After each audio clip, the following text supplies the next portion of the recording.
Olá, alunos, bem-vindos à nossa aula de reposição do dia 22/2.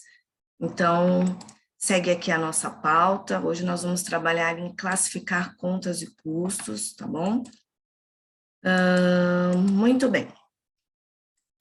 Você vai ter um vídeo aí na Google Sala de Aula que vai mostrar algumas etapas aí dessa classificação e também a utilização de sistemas. Mas também vamos falar sobre isso em sala de aula, tá bom? Presencial. Para entender e começar a fazer as classificações, nós precisamos entender aí como vai funcionar esse planejamento. Por isso que até agora vocês identificaram a estratégia, classificaram custos operacionais, custos de margem de lucro.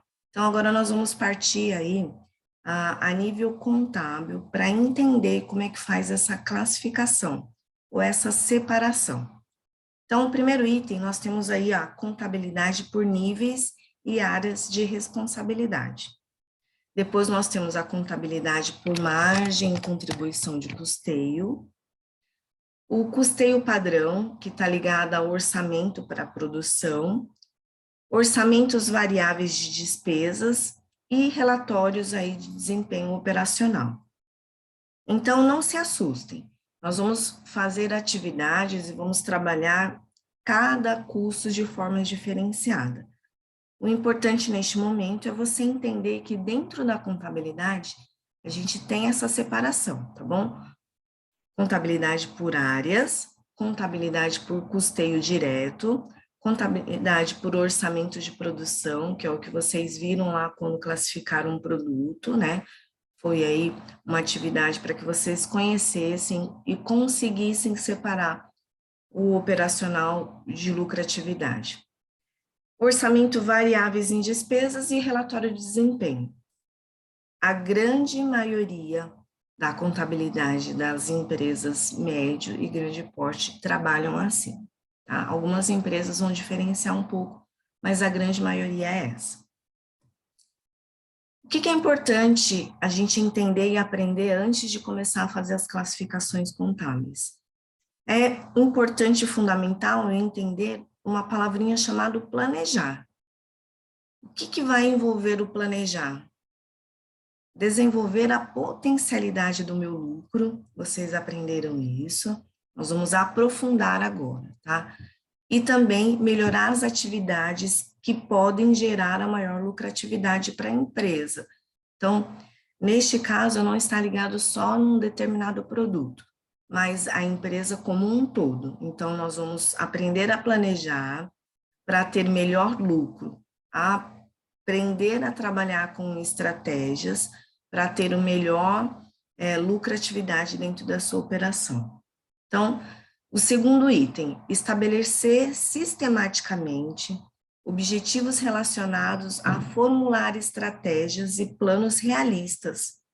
O que eu falo planos realistas? Às vezes você cria uma estratégia e ela está no papel, na hora de implementar você percebe que não é muito eficaz, ou que tem falha.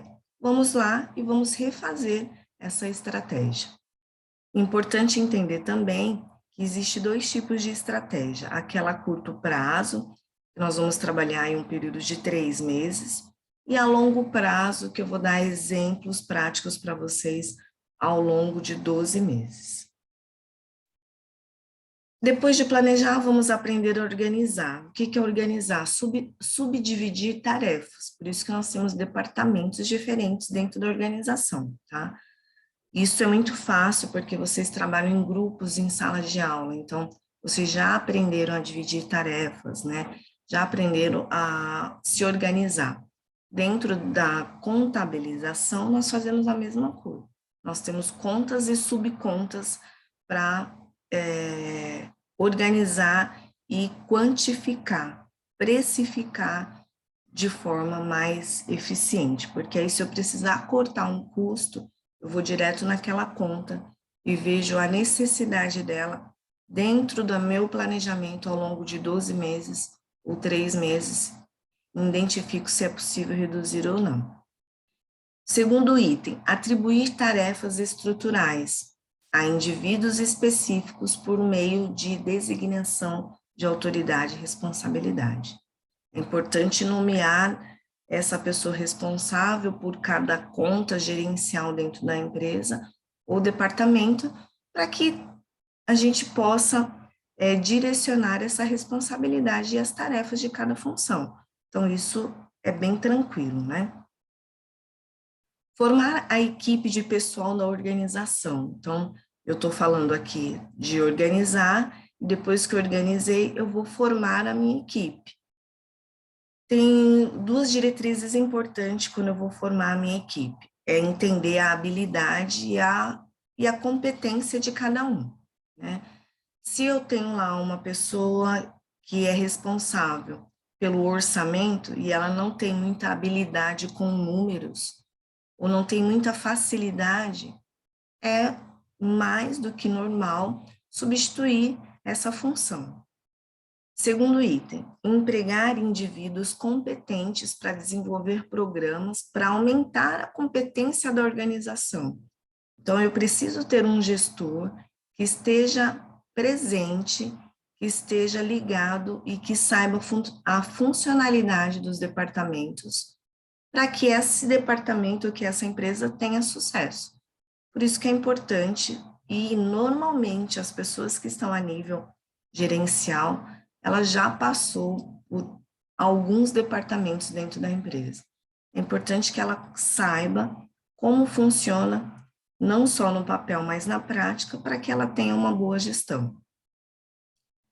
E a próxima etapa é dirigir. O que essa etapa traz aí? Exercer liderança. É importante que esse líder saiba lidar com diferentes tipos de comportamentos e autoridades dentro da sua equipe. Tem pessoas que repetem a todo momento que não nasceu para liderar, que não nasceu para estar no topo da chefia. Então, obviamente, essa pessoa, ela deve ser preparada para ter essa segurança.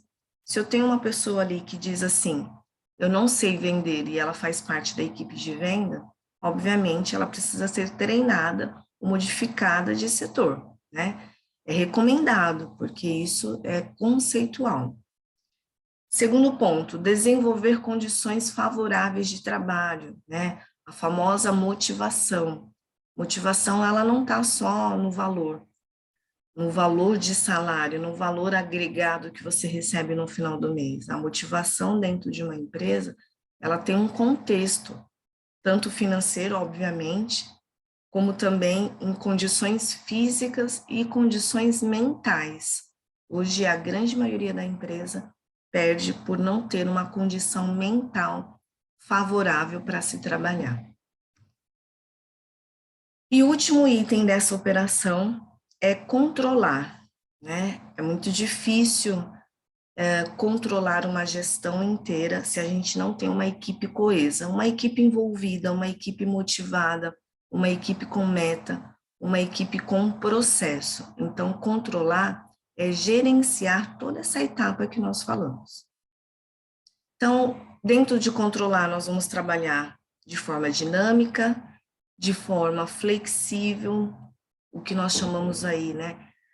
Agressivo e flexível dentro de uma operação. Então, tudo tem o seu limite dentro daquela operação, daquele departamento. Conformidade realista em relação aos planos objetivos, né? O plano de negócios da empresa, os planos aprovados, a estratégia desenhada, a estratégia reformulada, ela pode ser reformulada 2, 3 vezes, o quanto for necessário para que de fato seja o objetivo ligado à missão da empresa. E o último dele, aperfeiçoar e dar o feedback, né? Se eu tenho uma equipe e eu preciso dessa equipe estruturada, motivada, alinhada, falando a mesma língua em relação ao objetivo de meta ou construção de uma operação, eu preciso fazer o feedback ou por departamento ou individual, que nós chamamos aí dentro da organização avaliação 360 graus. Então, é isso. Veja o vídeo complementar. Cada aula, eu estou subindo a videoaula individual com o nosso conteúdo escrito, mas tem o vídeo complementar para que você entenda e aprofunde em relação a este assunto, ok? Muito obrigada e até a próxima aula.